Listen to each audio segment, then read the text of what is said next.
Яхой, ребятки, или, как говорят у нас в Египте, салам алейкум.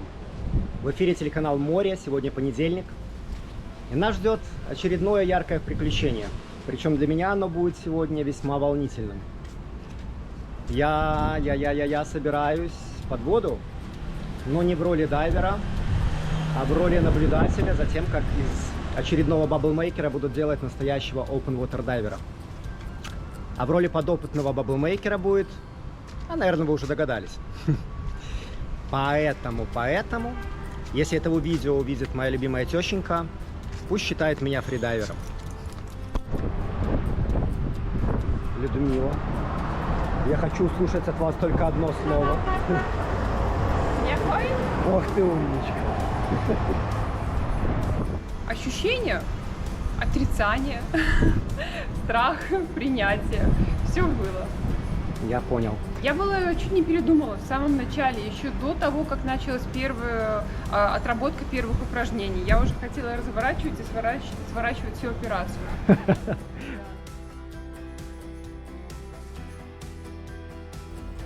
А помните желтые книжки из серии для чайников? Сегодня, в этом видео, я постараюсь максимально доступно, подробно и лаконично изложить процесс получения первого сертификата дайвера. И обещаю, если после просмотра всех 3 частей этого видео у вас по-прежнему останутся вопросы, я всем и каждому отвечу на них в комментариях.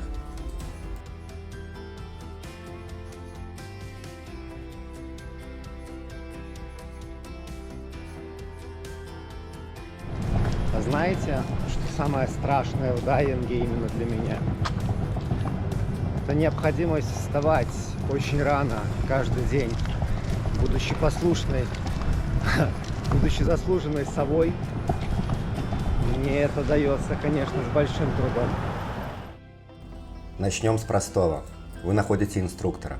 Он забирает вас утром в удобном месте и везет в уютный и доброжелательный дайв-центр на комфортабельном автомобиле. Запомнили? Забыли. Все далеко не так просто. Поверьте рыжему коту. Уж кому, если не коту? Если корм не поступает в миску, хозяева зубрят основы. В какую бы организацию вы ни обратились за получением вашего первого сертификата, за редким исключением, вам придется изучить учебник, познать все тонкости теоретического материала и сдать экзамен. И учить действительно придется вдумчиво и с пониманием.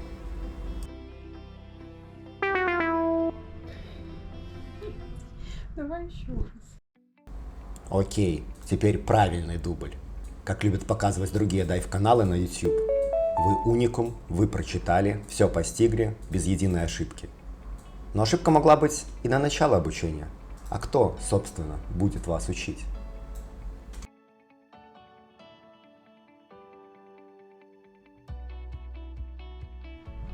Рыжий, ты горд? Ты горд за нашу Людочку? Признавайся. Ты самый гордый на свете кот. Молодец. Ты будем погружаться с нами? Я буду сверху вас снимать. Моя поддержка психологическая. Мне она необходима. Это все страшно. А пока мы едем, давайте выяснять, какая же обучающая организация лучше всех на свете. Сразу оговоримся. Вы должны понимать, что все эти организации, федерации и прочие конторы построены на желании заработать побольше вечно зеленых американских президентов в виде бумажек с их лицами. Бумажки со знаком евро, если что, тоже всех порадуют. Однако и вы все взрослые люди и должны понимать, что бесплатный сыр только в районе винта у дайвботов. Никто сам не прибежит к вам и не предложит получить сертификат бесплатно, чтобы коротать в вашей компании летние вечера ниже уровня моря. Простите, если разочаровал. Если пункт про необходимость расставаться с скромно заработанными вы осознали, давайте попробуем взглянуть на организации с точки зрения клиентоориентированности, удобства обучения и универсальности полученного сертификата в мире. Предположим, что вы попробовали дайвинг и выжили, что уже хорошо. Предположим, что вам даже понравилось и вы хотите большего. С такими мыслями вы придете к необходимости получения международного сертификата, чтобы как минимум соскочить с поводка туристического инструктора. Если нужен сертификат, нужна организация, которая его выдаст. Интернет сразу находит вам не одну, не две, а прямо-таки действительно много подрядчиков. И как раз тут пугаться не стоит. По факту существует всего 3-4 организации, которые отличаются своей доступностью, широким покрытием и простотой прохождения обучения. Это PADI, NDL, SSI и CMAS. Пару слов по поводу последнего. CMAS – Мировая федерация подводной деятельности. Звучит гордо. Еще Жак-Ив Кусто популяризировал этот комитет. Помните персонажа? Красная шапка, которая у всех на слуху. Недавний фильм. Неплохой, кстати. Детство у телевизора за наблюдениями за подвигами команды Калипсо. Имя? Что тут добавить?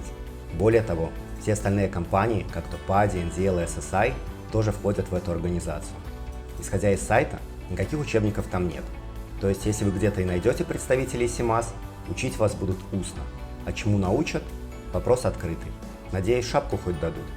Теперь об NDL. Компания из России. Главный офис в Санкт-Петербурге.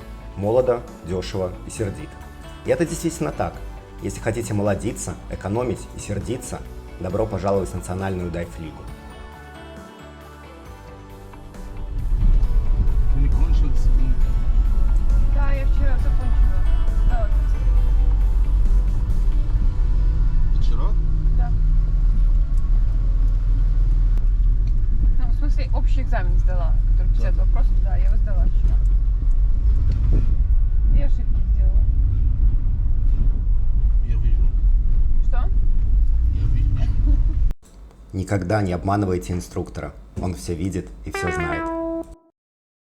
Ну, одно, там 3 ошибки, но в третьей я просто случайно тачпадом не тот ответ. Ну, когда тянулась к кнопке «Отправить», ответить, я случайно тачпадом переместила свой ответ. Мышку. Ну, не мышку, а тачпад тянула.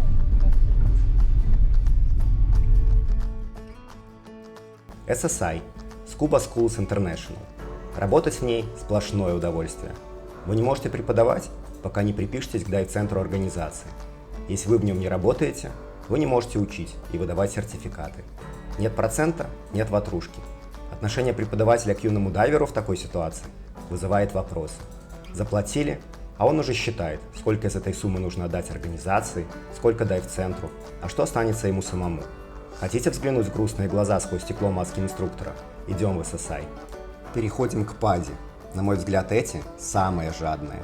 Цены кусаются. Любое телодвижение в сторону развития – плати за новый учебник и новый сертификат. В перерывах предложат вступить в клуб и платить ежемесячно, чтобы обсуждать их жадность с другими страдальцами, видимо. Не хотите общаться? Есть решение. Заходим в магазин PADI и покупаем маечку за 40 условных. Парадоксально, но мы выбрали PADI. Почему? Поездив по миру, я не встречал флагов других компаний так же часто, как флагов с логотипом PADI. Их знают везде. Их услугами пользуется наибольшее количество знакомых и незнакомых дайверов по всему миру. Учебники переведены на большинство языков мира. Обучение простое и понятное. Есть возможность учиться онлайн и получать электронные сертификаты. Только дорого. И тут возникает вопрос. Мы хотим получить сертификат или хотим получить сертификат и научиться погружаться правильно? Понять себя, узнать, на что способен. Вот такие парадоксы. Выбрали организацию? Переходим к выбору инструктора. И тут, в первую очередь, поможет сарафанное радио. Или можете обратиться за советом к нам в личных сообщениях или комментариях к видео. Инструктор для жены был выбран единогласно. Это мой первый преподаватель ИХАБ. Несмотря на немногословность, этот человек очень быстро завоевывает сердца своих учеников. Он добр, мил, с хорошим чувством юмора, хотя и слегка непунктуален порой. Зато под водой вы почувствуете себя любимым детенышем большого такого кита. У ИХАБа есть все возможные сертификаты PADI, а их уже более 30 видов. Он знает каждый метр Красного моря, участвует в подводных спасательных операциях, увлекается техническим дайвингом и никогда не против провести время со своими учениками в неформальной обстановке, составить компанию в рекреационном дайвинге или просто выпить чашечку кофе в кафе. И этот так называемый бассейн – его и моя альма-матер. Песочное дно, удобные глубины, прямо у дайв-центра. Осталось одеться по погоде и вперед к первому практическому занятию. Прошла и большая часть лета, как я наконец-то приобрел себе летний комплект для погружений 3-миллиметровый. Пятерочки как-то уже даже не то чтобы жарко, ты уже себя даже не чувствуешь. Причем ни на поверхности, ни под водой, нигде.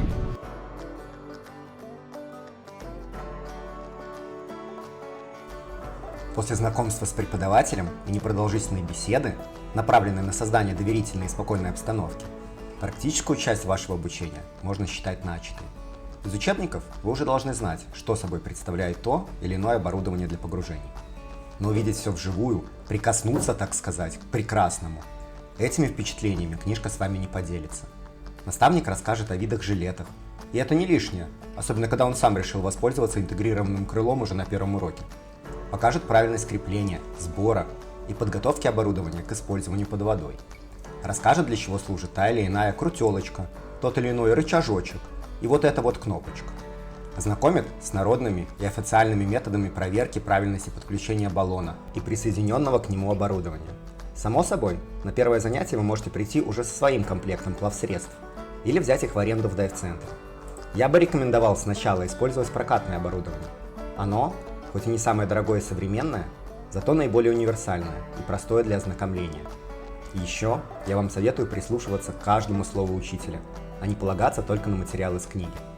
Показав все нюансы работы устройств для погружений и ответив на все вопросы, грамотный инструктор незамедлительно предоставит вам шанс самому или самой собрать свой комплект, и ошибки в этом процессе могут выскочить из самых неожиданных мест. Вроде все понятно со стороны, все понятно в книжке, а вот берешь в руки первую ступень другого регулятора, а тут и защитный клапан, и коннектор типа DIN, и все крутится во все стороны, выскальзывает из рук, стремится зацепиться за другое оборудование.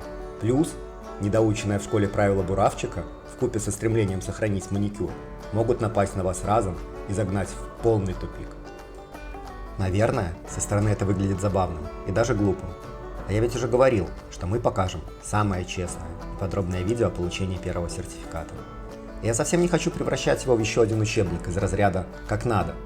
Такие обучающие средства обычно заставляют учеников чувствовать себя сконфуженно и излишне нервничать при первой же ошибке. Нервы нам не нужны. Все мы люди, все мы ошибаемся. И учимся на своих и, если повезет, чужих ошибках. А их сегодня будет ой как много.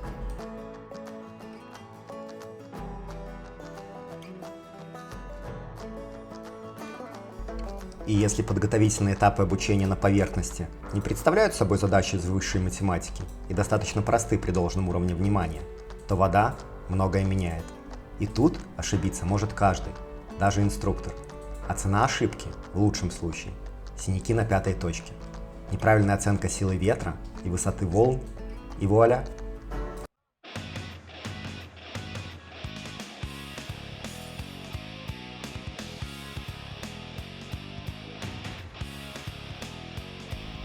Но это, конечно же, не повод для смеха, а те, кто решит посмеяться, скоро на себе прочувствуют все прелести обучения в мутной воде при сильном ветре и волнении.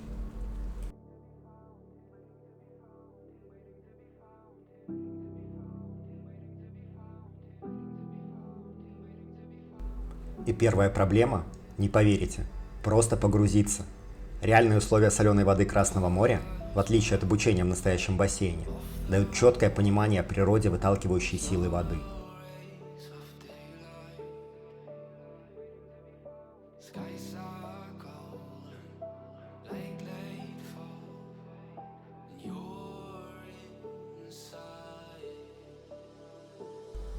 И даже грамотный подбор количества дополнительных грузов на вашем теле не всегда помогает решить эту задачу с первого раза. И со второго раза. И даже с третьего раза. Ведь помимо необходимости выпустить весь воздух из компенсатора плавучести, вам понадобится еще и выпустить весь воздух из ваших легких. А это страшно. Но инструктор поможет, пусть даже, зачастую, слегка насильно. И вот вы под водой, пусть на небольшой глубине, но в совсем новом и непонятном для вас пока что мире. В мире, где вам в первую очередь нужно научиться дышать и видеть. Первый урок как раз об этом. В ходе как учебных, так и дальнейших рекреационных погружений вода будет часто попадать к вам под маску. Соленая, щипающая глаза вода. И умение избавиться от нее продувкой маски – основополагающее. Это провидеть. Сдышать еще интереснее. По тем или иным причинам вы можете оказаться под водой без регулятора, то есть без воздуха. Случайное движение руки плывущего рядом дайвера, зацеп шланга за коралл могут оставить вас без единственного устройства, дающего возможность дышать. Отыскать свой регулятор несложно, если знать, как это делать.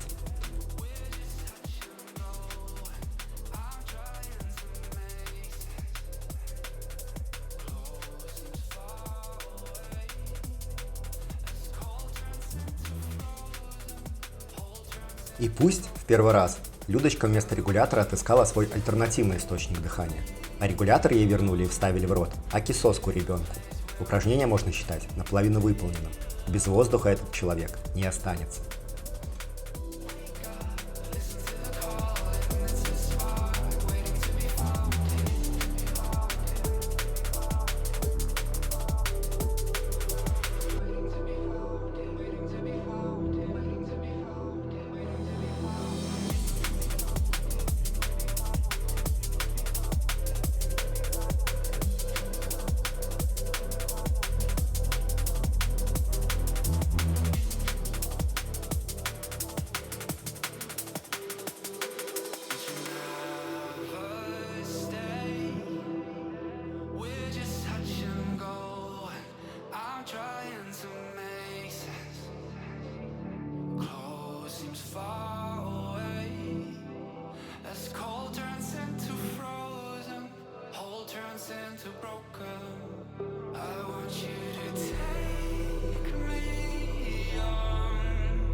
Следующее упражнение самое сложное в первый день обучения.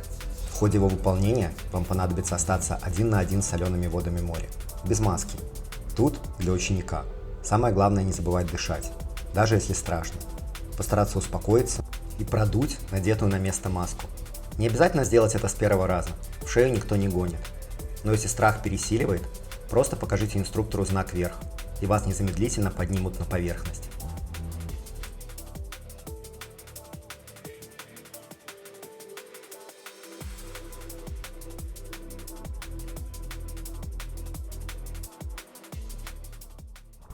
Много воды на тебе пила. Я только потому, что вот это маска, я на какую.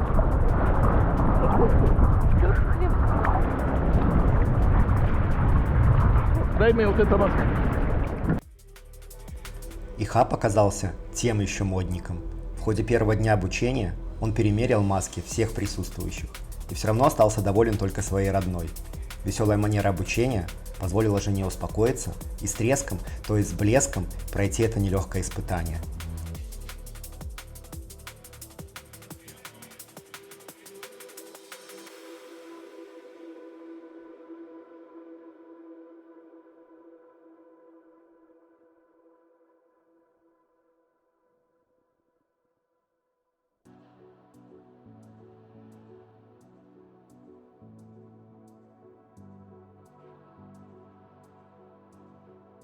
Ихаб долго не догадывался о том, что его попытки поздравить Людовика с решением очередной задачи обернулись полным фиаско, поскольку хоть вода и покинула маску, эффект щипания глаз никуда не делся. А все попытки дать 5 или стукнуть в кулачок воспринимались супругой как соответствующие знаки подводной азбуки.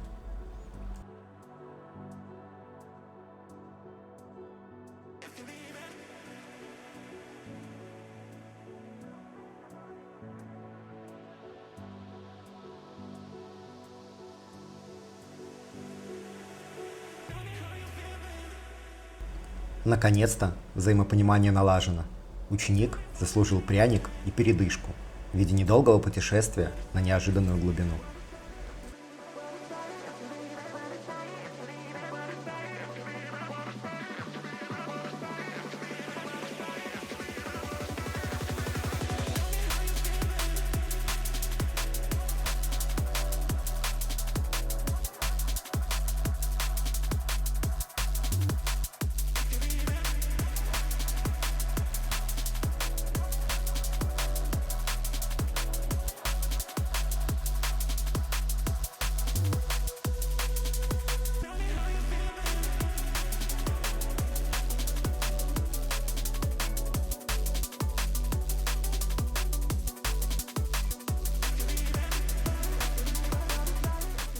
Мне же оставалось только неспешно дрейфовать по поверхности, и наслаждаться ощущением того, что я-то эти шаги уже прошел, улыбаться рыбам и удивлять население ближайшего пляжа отеля «Сигал».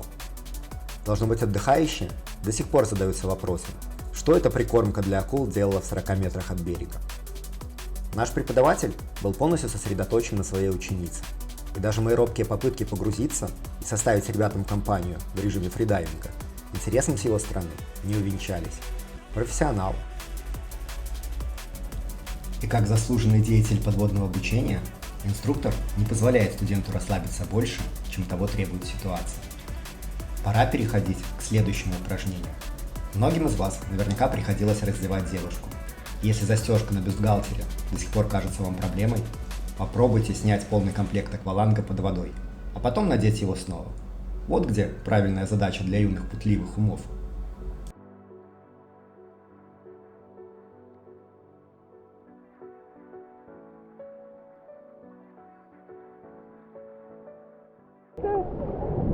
Ты знаешь, на какой ты глубине была? Какой?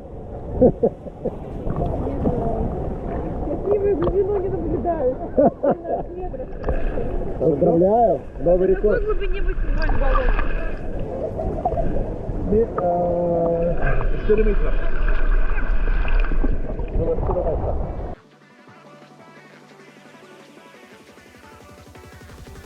Взгляни-ка, как ежедневное погружение под воду накачали мои бедра. Красота? Шучу, конечно. Такого и Хаб не говорил. Просто при тренировке одевания комплекта акваланга на поверхности важно рассмотреть каждое действие, как над, так и под водой. На самом деле, это занятие самое веселое и яркое в начале обучения. Возможность прокатиться на баллоне по волнам – первый шаг не только к дайвингу, но, возможно, и к серфингу. Почему бы и нет? Когда-нибудь. Умение быстро избавиться от своего снаряжения в воде, а потом быстро надеть его снова, пригодится вам как в погружениях с берега, так и в дальнейшем при прохождении курса дайвера-спасателя. Также оно помогает лучше познакомиться с устройством жилета-компенсатора плавучести и развить моторику движения в нем.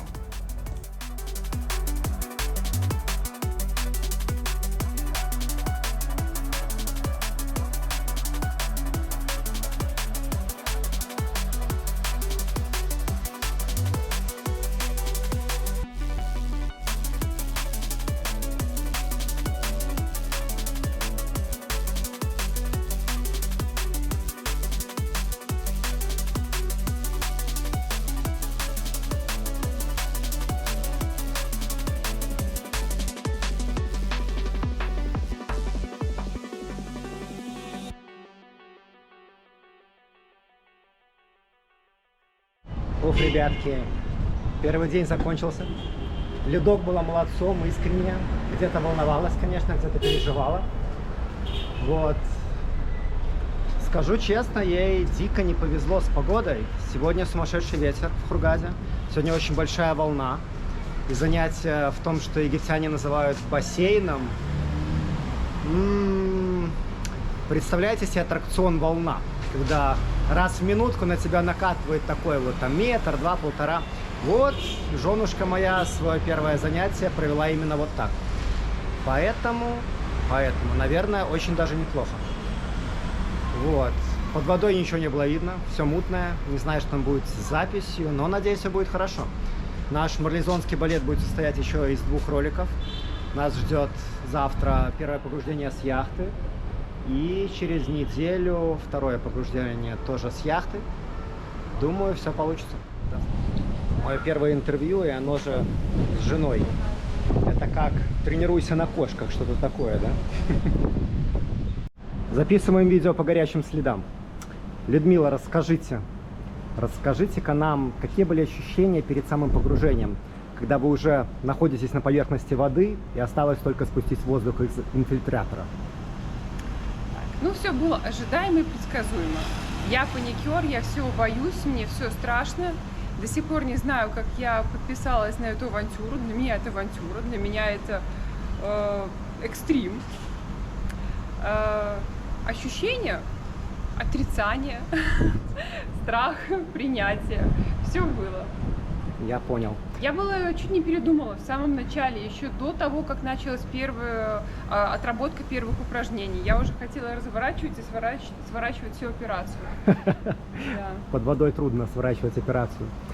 А вот скажите, если бы сейчас, вот когда вы уже позанимались с инструктором, вам дали бы выбор русского инструктора, русскоязычного инструктора, который вам не знаком, или египетского инструктора, о котором вы уже знаете, который, плоды работы которого вы уже видели в моем лице, в лице наших друзей, кого бы вы выбрали?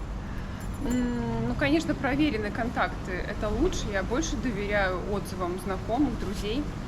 И, в принципе, наверное, египетские инструктора у меня внушают больше доверия, так как это их территория, это их местность. Они здесь живут, они здесь находятся круглый год, десятилетия, да. Они, наверное, все-таки осведомлены лучше, чем русские инструктора, вот именно в местности. ИХАП, инструктор, с которым я занимаюсь, во время сегодняшнего погружения было видно, что он знает каждый камешек. Он поднял камешек, говорит: вот здесь то, здесь это. Все, он со всеми рыбками там знаком. Я понял. А вот сегодня была ужасная погода, наверное, для первого погружения, для первых занятий. Будет завтра еще хуже. Но завтра вы будете в открытом море. Я уже боюсь. Я уже начинаю сегодня бояться. На самом деле, вот если бы погода была другая, было бы легче. Ну, наверное, да, логично, было бы легче. Но вот пройдя начало курса именно вот в такой обстановке ветра, сильного волнения, непрозрачности воды, есть ли ощущение, что это что-то дало, что вот если бы после прозрачной воды вы бы оказались более такой вот, как сегодня, вам было бы страшнее? Сильное волнение мне особо не мешало, волны действительно не ощущались. Вот именно в этой гавани, где проходило первое занятие. Мутная вода, да, мешала, но инструктора я своего видела. Мы с ним были на расстоянии вытянутой руки, поэтому, в принципе, все было вполне комфортно и нормально. Конечно, хотелось бы лучше видимость, потому что в самом начале плохая видимость меня очень напугала. И вот я уже хотела сворачивать операцию, потому что было плохо видно. Понятно. Вот у меня есть такая позиция. Я всю жизнь выступал за язык эсперанто, за язык, на котором бы общались люди во всем мире и друг друга понимали. Когда я начал заниматься дайвингом здесь, в Египте, я очень часто погружаюсь с людьми из совершенно разных стран, которые говорят на совсем разных языках.